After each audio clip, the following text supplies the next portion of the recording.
students, welcome to King's Academy. I am Shivani, your physics teacher. Today I will teach you Physical World, chapter 1st of class 11 physics. So let us start our lecture. Our chapter name is Physical World.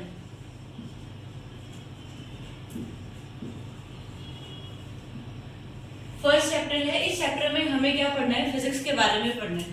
Physics subject के बारे में study करेंगे. अभी तक हमने देखा कि 10th class तक हमने एक कॉमन सब्जेक्ट पढ़ा है साइंस, जिसके अंदर हमने तीनों सब्जेक्ट स्टडी किए. फिजिक्स भी हमने उसी के अंदर स्टडी किया, केमिस्ट्री भी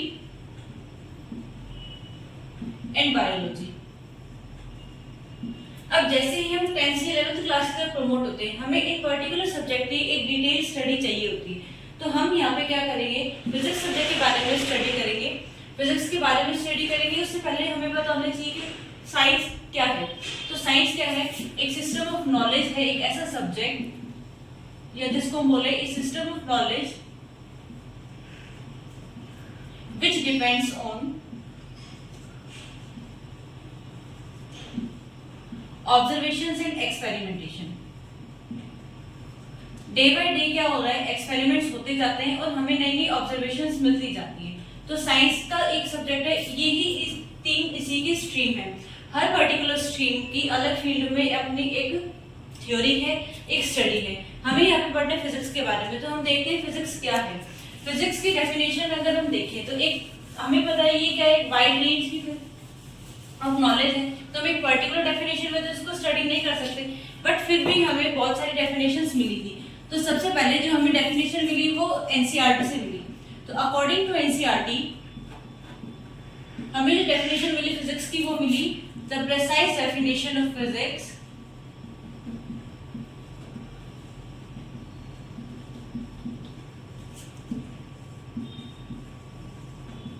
इज नॉट पॉसिबल. कि हम एक पर्टिकुलर डेफिनेशन से फिजिक्स सब्जेक्ट को डिफाइन नहीं कर सकते. बाकी फिर भी हम और फिजिक्स को कैसे डिफाइन कर सकते हैं कि वो ब्रांच ऑफ साइंस है जो ये डिफाइन करती है कि कैसे मैटर और एनर्जी स्पेस एंड टाइम के साथ वेरी करती है. How matter and energy behaves with space and time. कि स्पेस और टाइम के साथ मैटर और एनर्जी कैसे बिहेव करती है.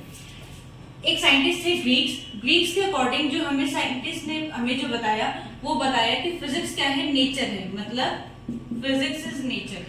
कि हमारे नेचर में जो भी फिनोमिना हो रहे हैं, जितने भी नेचुरल फिनोमिना हो रहे हैं, वो किसके अंदर स्टडी किए जाते हैं? फिजिक्स के अंदर. जैसे हम देखें twinkling of stars,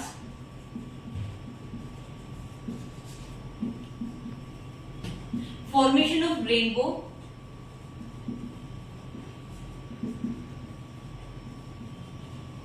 lightning, thundering,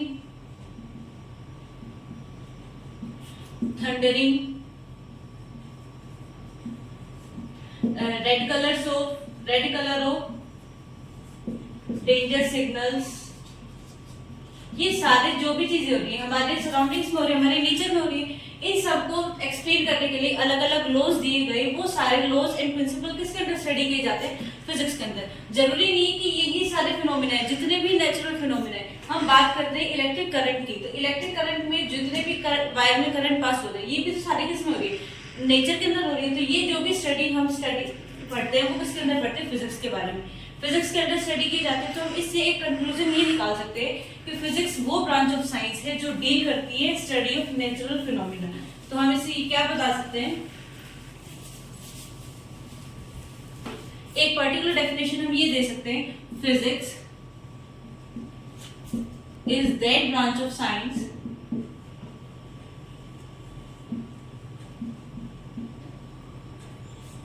that deals with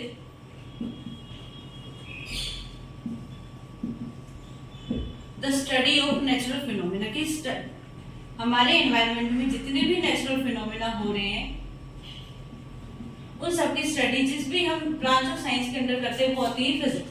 तो फिजिक्स की एक पर्टिकुलर डेफिनेशन हम ये डिफाइन कर सकते हैं. अब इस सब्जेक्ट की सबसे अच्छी बात ये होती है कि ये क्या है, हम इस जितने भी प्रिंसिपल हम फॉलो कर रहे हैं, जो भी यहाँ पे एक्सपेरिमेंट हो रहे हैं, हम यहाँ से वाई से शुरू होके और हाउ तक के रीजन पे जाते हैं. मतलब कि ये पर्टिकुलर एक एक्सपेरिमेंट हो रहा है या जो भी हम यहाँ पे फिनोमिना हो रहा है, हम इस सब्जेक्ट में ये डिफाइन कर सकते हैं कि ये क्यों हो रहा है या फिर कैसे हो रहा है। हम ये सारे ऑब्जर्वेशन सब कुछ फिजिक्स के अंदर स्टडी करते हैं। अब बात आती है इसकी स्कोप की, तो सबसे अच्छा इस सब्जेक्ट में यही है कि फिजिक्स किसके ऊपर अप्लाई कर सकते हैं हम दोनों, माइक्रोस्कोपिक एंड मैक्रोस्कोपिक, इन दोनों पार्टिकल्स के ऊपर हम फिजिक्स को अप्लाई करते हैं। दोनों पार्टिकल्स के लिए हम जानेंगे कि कौन कौन से फिजिक्स है। हर पर्टिकुलर फील्ड की एक्सप्लेन करने के लिए अलग अलग स्ट्रीम दी गई। तो हमें सबसे पहले ये पता होना चाहिए कि माइक्रोस्कोपिक क्या होता है और मैक्रोस्कोपिक क्या होता है। तो माइक्रोस्कोपिक क्या होते हैं? These are those particles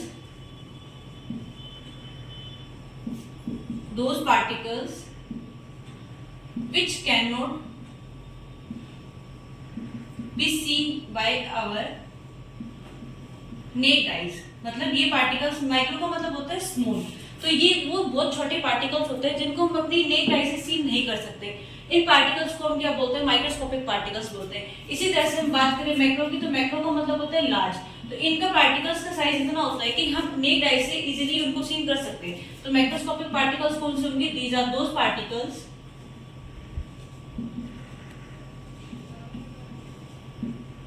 which can be seen by our naked eyes, कि हम अपनी नेक्ड आई से इनको सीन कर सकते हैं। अब दोनों पार्टिकल्स अलग अलग हैं, साइज अलग अलग है, तो दोनों को स्टडी करने के लिए अलग अलग प्रिंसिपल की रिक्वायरमेंट है, अलग अलग ब्रांच ऑफ फिजिक्स की रिक्वायरमेंट है। तो माइक्रोस्कोपिक के लिए हमें अलग ब्रांच दी गई साइंस को स्टडी करने के लिए, और माइक्रोस्कोपिक के लिए हमें अलग ब्रांचेस मिली। माइक्रोस्कोपिक हमें पता है कि क्या है? स्मॉल क्वांटिटीज है, तो स्मॉल के लिए हम क्या करेंगे? अलग अलग हमें इंस्ट्रूमेंट्स की भी रिक्वायरमेंट होगी और अलग अलग स्ट्रीम की भी रिक्वायरमेंट होगी। माइक्रो का मतलब है स्मॉल।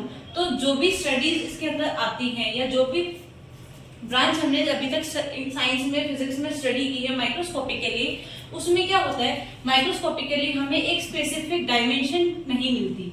स्पेसिफिक डायमेंशन हमारे पास नहीं होती है, तो डायमेंशन नहीं होगी तो हमें उसको स्टडी करने के लिए एक स्पेशल इंस्ट्रूमेंट और फील्ड की रिक्वायरमेंट है।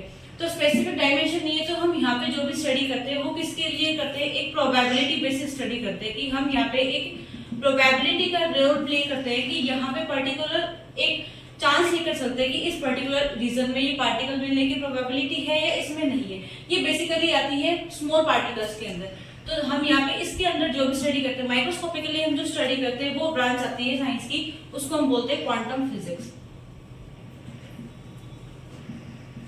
इसको हम मॉडर्न फिजिक्स भी बोल सकते हैं। लैबोरेटरीज में भी इनको स्टडी करने के लिए स्पेशल इंस्ट्रूमेंट्स की डेवलपमेंट की गई। तो यहाँ पे क्या है? माइक्रोस्कोपिक क्या होंगे? जिसके अंदर प्रोबेबिलिटी बेसिस हम स्टडी करते हैं, स्पेसिफिक डायमेंशन हमारे पास नहीं होते हैं। इन सबको जो भी लॉज स्टडी करेंगे वो किसके अंदर आते हैं? क्वांटम फिजिक्स के अंदर। इसके के लिए हम एक्सप्लेन कर सकते हैं theory of special relativity. Special relativity. तो ये तो थी बात माइक्रोस्कोपिक की। स्मॉल पार्टिकल्स हैं तो उनको स्टडी करने के लिए अलग फील्ड की रिक्वायरमेंट है। क्वांटम फिजिक्स बहुत अच्छी फिजिक्स है जो मॉडर्न फिजिक्स के नाम से भी जानी जाती है। इस फिजिक्स में हम क्या करते हैं? क्वांटम मतलब छोटे छोटे पार्टिकल्स को हम एक फॉर्म ऑफ एनर्जी में, पैकेट्स के फॉर्म में हम डिफाइन करके चलते हैं, जिनको हम बोलते हैं क्वांटा। तो ये सारी स्टडीज जैसे जैसे हम आगे पढ़ेंगे सारी हमें डीप में मिलेगी। अब आती है मैक्रोस्कोपिक। तो मैक्रोस्कोपिक में हमें क्या पता है कि पार्टिकल्स का साइज लार्ज है। पार्टिकल्स का साइज लार्ज है तो मतलब हमारे पास उनकी एक particular definition, dimension, specific dimension होगी हमारे पास। उस लिए हम पर्टिकुलर, जब हमें स्पेसिफिक डायमेंशन है तो हम इजीली उसकी सारी मेजरमेंट्स ले सकते हैं। ठीक है, तो हम उसके लिए क्या है, यहाँ पे प्रोबेबिलिटी का ज्यादा इशू नहीं होता। प्रोबेबिलिटी का जो मेन रोल है वो माइक्रोस्कोपिक के लिए आता है। तो यहाँ पे हम स्टडी करते हैं जैसे लॉज ऑफ मोशन है। माइक्रोस्कोपिक के लिए जो स्टडी आती है वो आती है क्लासिकल मैकेनिक्स, ऑप्टिक्स हो गई, थर्मोडायनेमिक्स हो गई, इलेक्ट्रोडायनेमिक्स।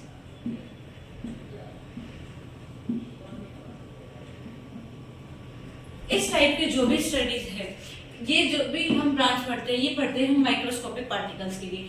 ठीक है, तो ये फिर बात स्कोप की कि हम कहाँ पे इसको यूज कर रहे हैं, माइक्रोस्कोपिक एंड मैक्रोस्कोपिक के लिए। हम फिजिक्स की बहुत सारी ब्रांचेस हैं। अब 11th क्लास की हम फिजिक्स पढ़ रहे हैं, तो 11th क्लास के फिजिक्स में हम बहुत सारी स्टडीज करेंगे। जैसे हमें यहाँ पे लॉज ऑफ मोशन पढ़ना है, kinetic theory of gases study करेंगे,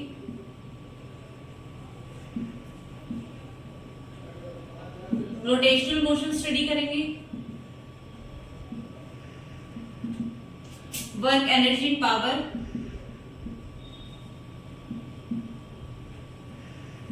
thermodynamics, kinetic theory of gases हो गई, सिंपल हार्मोनिक मोशन। ये जस्ट एक ओवरव्यू है। इस यूनिट में हमें एक ओवरव्यू मिलेगा कि हम इस क्लास में क्या क्या स्टडी करने वाले हैं।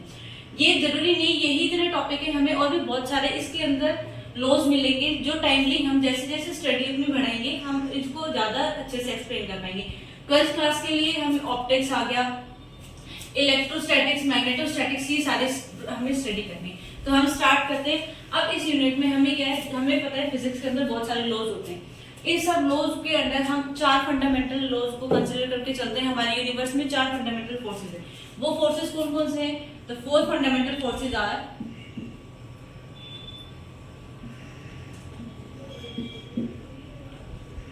नेचर में 4 फंडामेंटल फोर्सेस है। सबसे पहला gravitational force,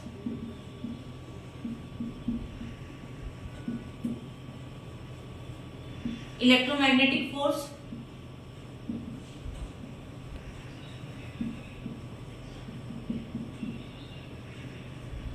third one is weak nuclear force,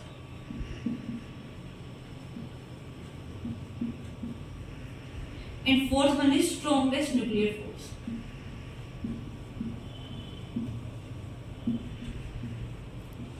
ये 4 फंडामेंटल फोर्सेस है, gravitational force, electromagnetic force, weak nuclear force and strong nuclear force. One by one हम इन फोर्सेस को स्टडी करते हैं कि इनकी क्या प्रॉपर्टीज है। तो सबसे पहले हम बात करते हैं ग्रेविटेशनल फोर्स की। तो ग्रेविटेशनल फोर्स किसकी वजह से होता है? This is the force between due to two masses, interaction of two masses and their radius. Suppose ये दो मास है हमारे पास m1 और m2, इन दोनों मासेस के बीच में इंटरेक्शन होगा।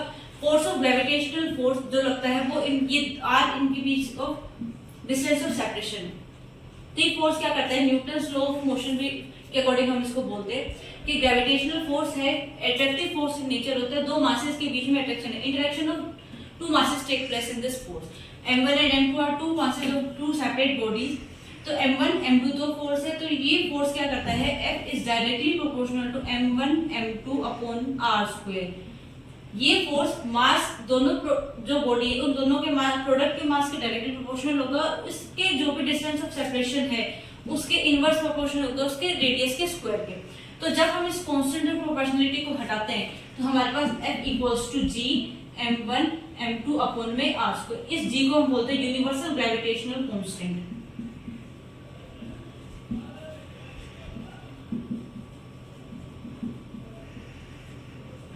Universal gravitational constant. इस पर्टिकुलर कांस्टेंट की एक वैल्यू होती है g इक्वल्स टू 6.67 into 10 की पावर -11 न्यूटन मीटर स्क्वायर पर केजी स्क्वायर। ये इसकी पर्टिकुलर डेफिनेशन है कि g कांस्टेंट वैल्यू है जो हम कांस्टेंट ऑफ प्रोपोर्शनलिटी को डिनोट करते हैं। इसका नाम होता है universal gravitational constant. Gravitational force attractive force in nature होता है, अट्रैक्टिव फोर्स इन नेचर।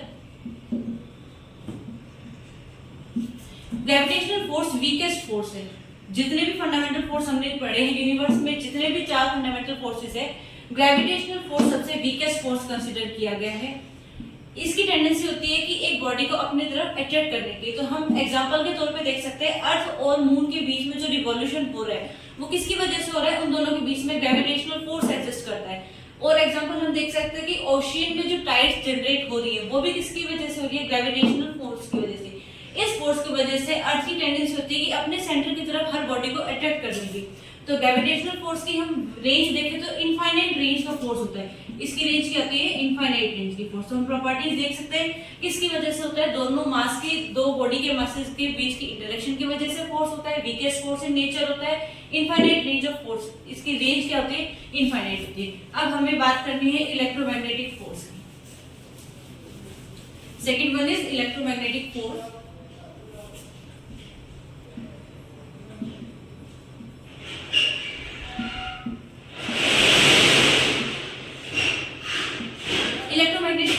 ये फोर्स किसकी वजह से होगा? दो चार्जेस की इंटरेक्शन की वजह से होगा।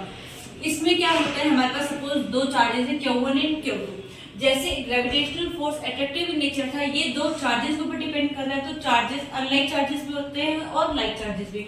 अनलाइक चार्जेस हमें पता है क्या होते हैं, attract each other and repel करेंगे जब दोनों चार्जेस का मैग्नीट्यूड सेम होगा, चार्जेस दोनों का सेम होगा। सपोज पॉजिटिव पॉजिटिव दो चार्जेस है, इन दोनों के बीच में क्या होगा, रिपल्शन होगा। तो like charges repel always each other and unlike charges attract each other. तो हमारे पास दो चार्जेस है, सपोज Q1 एंड Q2।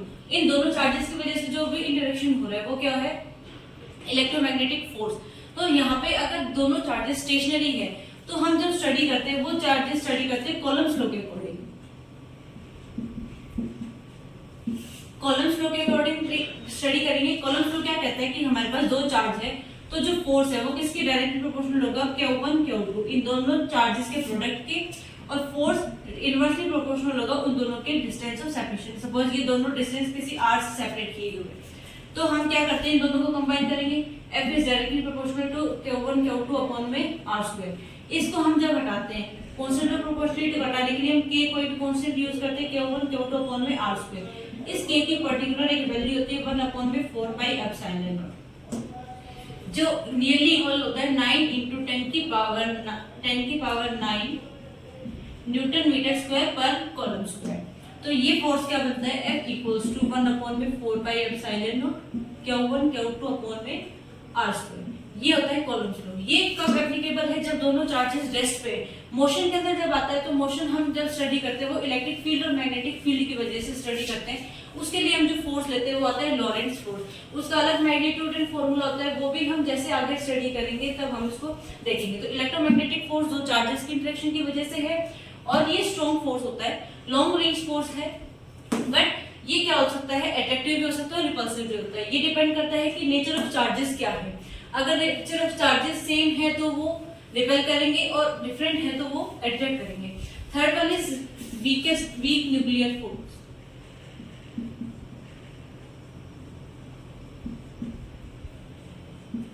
ये न्यूक्लियर इंटरेक्शन की वजह से होता है। ये एक हम कंसीडर करते हैं रेयर फोर्स। जैसे नाम सजेस्ट कर रहा है वीक न्यूक्लियर फोर्स, होता तो वीक है बट ये स्ट्रॉन्ग न्यूक्लियर फोर्स है तो कम वीक होगा, लेकिन जो ग्रेविटेशनल फोर्स है उससे थोड़ा सा स्ट्रॉन्गर होता है। सबसे ग्रेविटेशनल फोर्स सबसे वीकेस्ट फोर्स कंसीडर किया जाता है। इसको हम रेयर फोर्स इसलिए बोलते हैं क्योंकि ये बीटा डीके इस टाइप की रिएक्शंस में हमें देखने को मिलता है। बीटा डीके का मतलब होगा इलेक्ट्रॉन एक रेडियोएक्टिव न्यूक्लियस डीके होता है जिसके अंदर पार्टिकल्स का फॉर्मेशन होगा। ये डीके का मतलब पार्टिकल्स का ब्रेकडाउन होना। तो न्यूक्लियस इस पार्टिकल के अंदर डीके होगा, रेडियोएक्टिव डीके प्रोसेस होती है न्यूक्लियस की।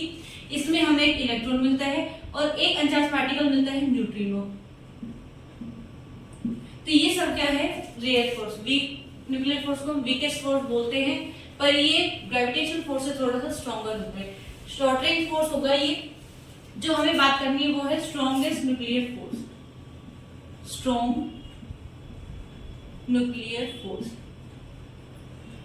इस फोर्स की बहुत सारी प्रॉपर्टीज होती है। ये क्या करता है न्यूक्लियस के अंदर, ये किस किस के बीच में होता है, proton proton, proton neutron and neutron neutron. हमें पता है न्यूक्लियस है, न्यूक्लियस के अंदर प्रोटॉन एंड न्यूट्रॉन प्रेजेंट होते हैं। तो ये दोनों फोर्स, ये जो फोर्स लगता है वो दो particles proton proton, proton neutron या न्यूट्रॉन न्यूट्रॉन, इनके बीच में लगता है। इन पार्टिकल्स के बीच में फोर्स लग रहा है। अब ये क्या करता है, इसके अंदर जो भी पार्टिकल, जो न्यूक्लियर फोर्स है वो शॉर्ट रेंज फोर्स होता है।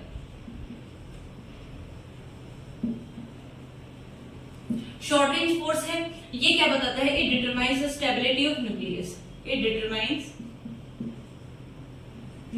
Stability of nucleus. न्यूक्लियस की स्टेबिलिटी को बताएगा। इसका जो ऑर्डर होता है 10 की पावर -15 मीटर की रेडियस में होता है। इसकी रेंज जितनी है, शॉर्ट रेंज है।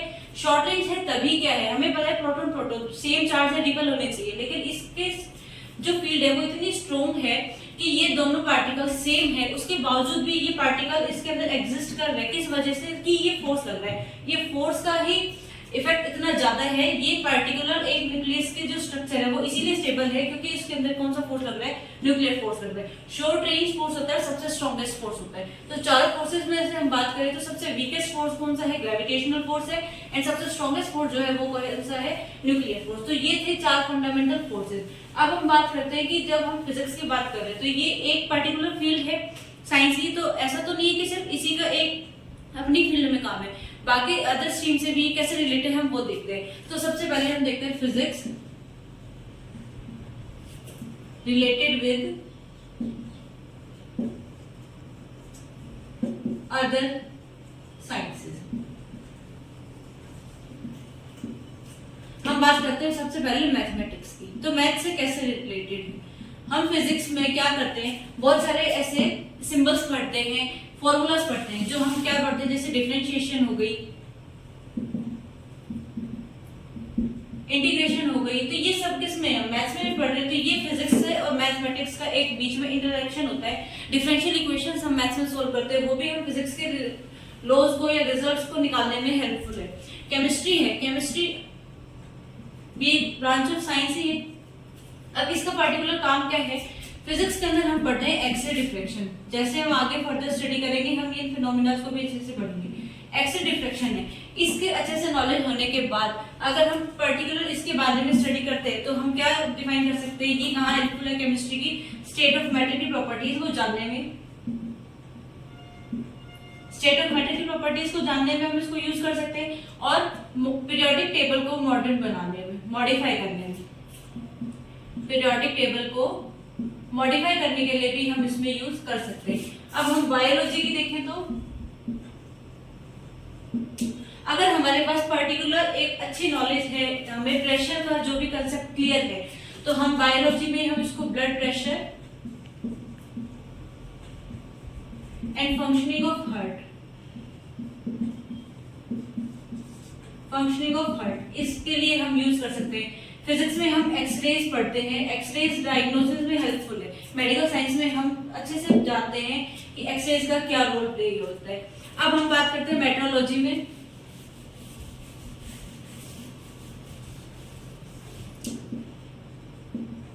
मेट्रोलॉजी, तो इसमें हम क्या करते हैं, मेट्रोलॉजी में हम वेदर फोरकास्टिंग में हेल्पफुल है।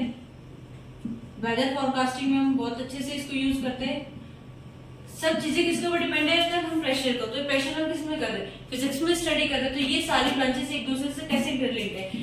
एस्ट्रोनॉमी में भी हम यूज करते हैं फिजिक्स। एस्ट्रोनॉमी में हम कैसे यूज करते हैं, फिजिक्स के अंदर हम reflecting and refracting, microscopes and telescopes की स्टडी करते हैं। माइक्रोस्कोप्स एंड टेलीस्कोप जो स्पेस की चीजों को एक्सप्लोर करने में हमें हेल्प करती है। ठीक है, तो ये था। अब साइंस एंड टेक्नोलॉजी, ये तो हमें पता है कि आजकल जो भी हम टेक्नोलॉजी में यूज कर रहे हैं, ग्राफिक्स हो गया या सेमीकंडक्टर डिवाइसेस वगैरह, सब हम स्टडी करते हैं, फिजिक्स करते हैं। तो ये टेक्नोलॉजी में आजकल यूज हो रही। तो ये सारी थी कि कैसे एक ब्रांच, मतलब फिजिक्स जो हम स्टडी कर रहे हैं वो दूसरी ब्रांचेस से कैसे लिंक्ड है। तो अभी तक हमने एक ओवरव्यू लिया, हम एक जल्दी से रिकैप कर लेते हैं कि इस लेक्चर में हमने क्या स्टडी किया। सबसे पहले हमने पढ़ा साइंस, उससे रिलेटेड हमने फिजिक्स की कुछ डेफिनेशंस देखी, फिर हमने स्कोप देखा कि कैसे डिपेंड है माइक्रोस्कोपिक के ऊपर भी एंड मैक्रोस्कोपिक के ऊपर। उसके बाद हमने देखा 4 फंडामेंटल फोर्सेस।